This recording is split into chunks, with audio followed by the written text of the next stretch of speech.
سلام و درود به همه شما خوبان و علاقمندان موسیقی و هنر. خیلی خوش آمدین به اولین درس آموزش دنبوره. اولین درس امروزی است دوستان نهایت عزیز که این دنبوره را باید چه رقم بگیری.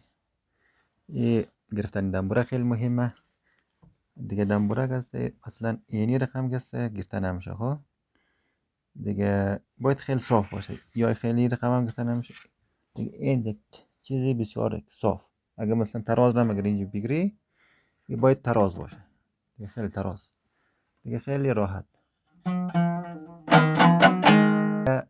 نکته بسیار مهم دوستان نهایت عزیز این است که عجله نباید داشته باشی در هر کار باشه، چی درس آموزش دنبوره باشه چی دیگه درس ها باشه، بخوای که زود یاد بگیری دیگه. این یک چیزی است که همینطور در مرور زمان دیگه آدم یاد میگیره دیگه. دوستان نهایت عزیز و خواندان موسیقی و هنر، یک نکته بسیار مهم دیگه ای است که زمان که میخواین دنبوره یاد بگیرین باید خیلی گوش کنین، خیلی زیاد باید گوش کنین.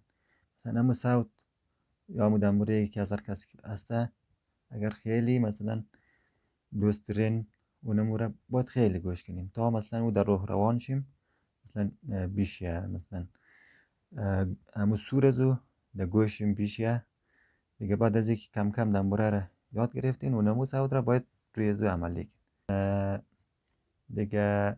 درس امروز اینمی قدر دیگه دوستان نهایت عزیز. دنبوره را صحیح باید بگیرین، گرتهش نه صاف، تراز باید خیلی صاف باید باشه دیگه. باید اگر خم بگیرین که از این دنبوره یک بخش از وجودشون باید باشه دیگه. خیلی عجله نکین دیگه، هم کم کم باید پیش بری دیگه. انشالله تا یک ماه یا 2 ماه دیگه بخیر که همی درس ها را دنبال کنین.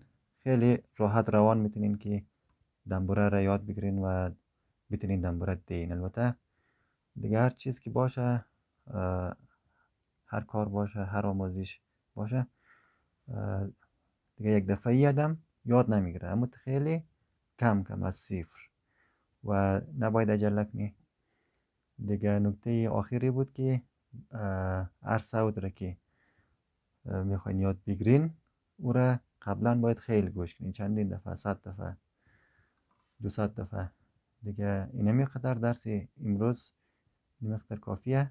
باز ما شما